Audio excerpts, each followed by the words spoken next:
આમ તો છેલ્લા 9 થી 10 વર્ષ થઈ ગયા દુનિયામાં મારો બાપ નથી યાર. એટલે હું બીજું તો નહીં કહું તમને, પણ પીડાની ખબર હોય ને ખબર હોય બાપ શું હોય છે. મારા બાએ મને વાત કરેલી, સાંભળજો, આ બધા સમજદાર છો એટલે વાતો કરું છું. વિક્રમભાઈ, મારા બાએ મને વાત કરેલી. આપણે સિટીમાં મમ્મી બોલતા હોય, ગામડામાં બા બોલી, માં બોલતા હોય. આપણે મામા બામાં મીઠપ લાગતી હતી. આ મમ્મી શબ્દ આવ્યો ને મીઠપ વહી ગઈ.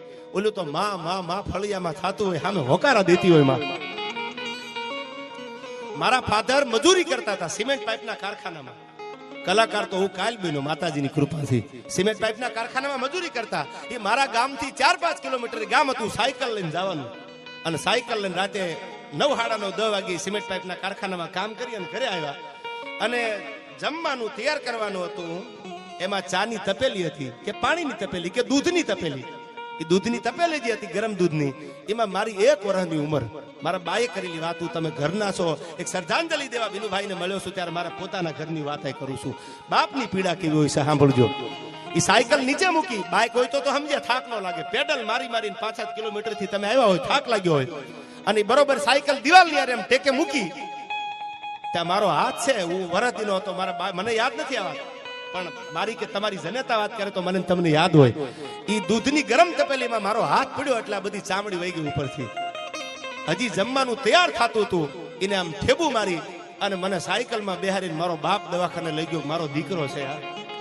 બટકું મોઢામાં નથી મેલ્યું, આમ ભાંગેલું બટકું હતું, એ મોઢામાં મેલવા જાય પેલા હાથ ગયો ગરમમાં. આ મારા એકની વાત નથી, હરેક ઘરે બાપની પીડા અને બાપનો પ્રેમ હાથ છે, એટલું યાદ રાખજો કે બટકું ક્યારેક મોઢામાં નથી મૂક્યું પોતાના સંતાન માટે. ઈ બાપનો પ્રેમ છે અને બાપની ખોટું કોઈની તાકાત નથી પૂરી શકે યાર. વાતો કરવા બેસીસ તો રાત નીકળી જાય યાર. ઈ બાપનો પ્રેમ છે દુનિયામાં. અને આ પરિવારને એટલું કહું છું, આ તો હોય જ, રાખતા જ હોય, પણ હું એક કલાકાર તરીકે નહીં, ભાઈ તરીકે એટલું કહું છું કે તમારા દીકરાને કદાચ ઓછું રખાય, તમારી દીકરીને ઓછું રખાય તો તમને મારે કહેવું નહીં પડે, તમે તો સમજદાર છો. આયા તેજીને ટકોરા કાપ્યો હોય, પણ જોજો વિનુભાઈની દીકરીને ઓશિયાળું આહુડું ન પડે યાર. એ તમારી ફરજ બને છે, અને ફરજ ન ચૂકે ને એને દુનિયામાં કોઈની તાકાત નથી હરાવી શકે યાર. શું કામ? ભરતને યાદ કરવો પડે છે અટાણે. તો ન કહી દે અત્યારે 1 કરોડ હાટું 2 કરોડ હાટું થઈને દિવાલું ફળિયામાં પાયા ખોદાય છે. 2 કરોડ માટે, 5 કરોડ માટે જિગ્નેશભાઈ પાયા ખોદાઈ જાય કે તમારી પ્રોપર્ટી મારી પ્રોપર્ટી હાટું. અયોધ્યાની ગાદી જેમ લોભિયા માણાના ઘરે મહેમાન રજળતા ને, એમ અયોધ્યાની ગાદી રજળતી હતી કે મારા ભાઈ વગર હું ગાદીએ ન બેહું. ભલે કઈ કીધું, મારી જનેતાએ ભલે કીધું, પણ મારો ભાઈ નો જો ગાદીએ બેહું તો હું ખદડો ગણાવું. ભાઈ વગરનું ફેકાર હવે મને કડવું લાગે કાગડા. ભાઈ વગર મારાથી ગાદીએ ન બેહાય. સાહેબ, આ પ્રેમ છે. ત્યારે જાજી વાતો મારે કઈ કરવી નથી. સમયના અનુસંધાને બધાય કલાકારોને સાંભળવા છે. બધી વાતો વીરરસની કરતો હોઈશું, પણ આજ વીરરસ કરવાનો માહોલ નથી યાર. આજ તો શ્રદ્ધાંજલિ દેવા માટે આવ્યા છે, શબ્દોની શ્રદ્ધાંજલિ. જ્યાં પણ વિનુભાઈની દિવ્ય ચેતના હોય ને ભગવાન ભોળોનાથ, ભગવાન શિવ, ભગવાન રાઘવેન્દ્ર સરકાર એના દિવ્ય આત્માને શાંતિ આપે.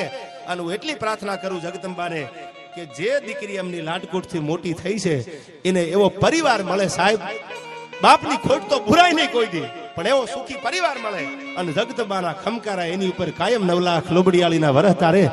અને ટાણું આવે ત્યારે મને હું છેલ્લી વાત કરી દઉં આયા કે જાહલ ચોરીએ ચડી, માંડવામાં જાહલ હતી, અને જવતર હોમવા માટે ભાઈને બોલાવ્યા. આપણા હિન્દુના નિયમ છે કે ભાઈ હોય, કાકાનો દીકરો હોય, હગો ભાઈ હોય, જવતર હોમમાં માંડવી આવે. અને તેથી કીધું કે જવતર હોમવા માટે બોલાવો. તેથી 9 સોરઠનો ધણી, એક તાલુકા પંચાયતના પ્રમુખને, એક તાલુકાના અધિકારીને, એક તાલુકાના જજને, એક તાલુકાના પીઆઈ કે ડીવાયએસપીને, જિલ્લાના તમારે મળવા જવું હોય તો શર્ટના બટન બંધ કરવા પડે, ડિસિપ્લિનમાં જવું પડે, નિયમ ફોલો કરવા પડે. સાહેબ, આ તો 999 પાદરનો ધણીરા નવઘણ. અને કીધું જાહલને ચોરીએ ચડાવી દેવા બોદરની દીકરીને. તેથી જાહલ માંડવામાં જવતર હોમમાં આવ્યો. સડપ સડપ સડપ સડપ મોજડીઓનો અવાજ આવે છે.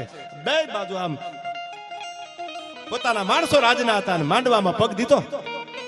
જાહલને જવતર હોમતા હોમતા નવઘણ એટલું બોલ્યો, બેન, એ જાહલ, હું તો તારો જીભનો માનેલો ભાઈ, કે તું તો મારી જીભની માનેલી બેન છો. બેન, આ જવતર હોમમાં નથી આવ્યો કે તો જુનાણાની ગાદી આપી દઉં. કે ના બાપા, કાઈ નથી જોતું. હવે સાંભળી લે જાહલ, આ મારા ચામડાની મોજડી બનાવીને તારા પગમાં પહેરાવું ને તો તારા બાપનો ઉપકાર અમારાથી ભૂલાશે નહીં જાહલ કે તો તું ક્યાંય આપી દો બેન કહી દે. અને તેથી માંડવામાં પરણવા ઉભેલી ડાય દીકરી જાહલ એટલું બોલી હતી કે નવગણ મારે જુનાગઢની ગાદીની જરૂર નથી, મારે તારા ચામડાની મોજડીની જરૂર નથી, તારા હીરા ઝવેરાત માણેકની જરૂર નથી. તો કે જેદી ટાણું આવે ને તું ભાઈ છો મારો, જેદી ટાણું આવે મેં તને રાખડી બાંધી છે, હુતરનો તાતણો બાંધ્યો છે, જેદી ટાણું આવે ને તેથી મોડું ન કરતો, તેથી કાપડું દેવા આવજે. બાકી મારે જુનાણાની ગાદીની જરૂર નથી યાર. જુનાણાની ગાદીની જરૂર હોત ને તો મારો બાપ હાથમાં તરવાર લઈ અને 12,000 આયરો તેથી યુદ્ધના મેદાનમાં ઉતરી ગયા. આ દીકરી છે, સાંભળી લીજો. ભાઈઓ ભાઈઓમાં ક્યાંક ભાગ પાડવામાં ડખા થયાના દાખલા હશે, પણ બાપની કરોડોની સંપત્તિ સામે આડું ઓઢણું કરી, આડી લાજ કાઢી, ચૂંદડીનો છેડો ઢાંકી અને આ દેશની 18 વર્ષની દીકરીઓ હાલતી થઈ ગઈ છે. ગાડી હોય તો ગાડીમાં બેહી ગઈ છે, બળદગાડા હોય તો બળદગાડામાં બેહી ગઈ છે, અને કંકુવાળા બે થાપામાં દિવાલે મારતી ગઈ છે. તને કરોડ દિવાળી તારા રાત થપે મારા ભાઈ, મારે કાંઈ નથી જોતું. આથી સમર્પણ બીજું કયું હોય દીકરીનું? આથી દીકરીનો ત્યાગ કયો હોય? એટલે હું બધાને કહું છું કે તમારા કરોડોના સમયને કાઢી એક બાજુ મૂકી અને રક્ષાબંધને તમારી બેનની આગળ બેહીને બે હારી વાત કરજો, એના દુઃખના સમાચાર લીજો અને દીકરી માથે વાલપનો હાથ ફેરવજો. એટલે છેલ્લી કડીમાં ભગવાન રાઘવને પ્રાર્થના કરું કે જે દિવ્ય આત્મા અહીંથી નીકળ્યો છે એને આત્માને શાંતિ આપે, અને જ્યાં જાય બીજી યોનિમાં જાય, કદાચ આપણા નિયમ છે તો એને જિગ્નેશ બારોટ જેવો ભાઈબંધ મળે યાર, અને એના આત્માને શાંતિ આપે. ત્યારે ભગવાન રાઘવને છેલ્લી કડીમાં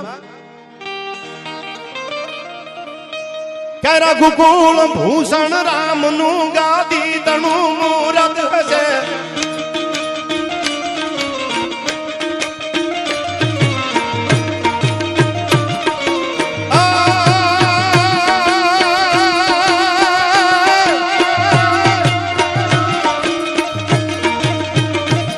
રઘુકુળ ભૂષણ રામનું ગાદી તણું મૂરત હશે,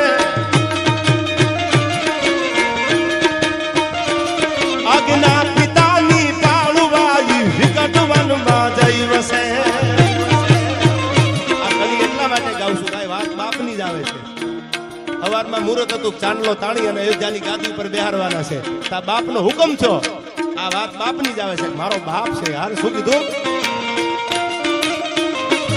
રઘુકુળ ભૂષણ રામનું ગાદી તણું મૂરત હશે,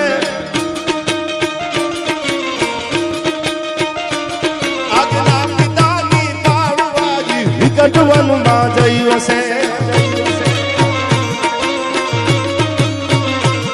જાગી સુતો વૈભવ તણા સીતા વસી સહવાસમાં, મારા દેશની આવી આર્ય રામણી અમર છે ઇતિહાસમાં, ભાઈ અમર છે ઇતિહાસમાં.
ઉલ્લાસમાં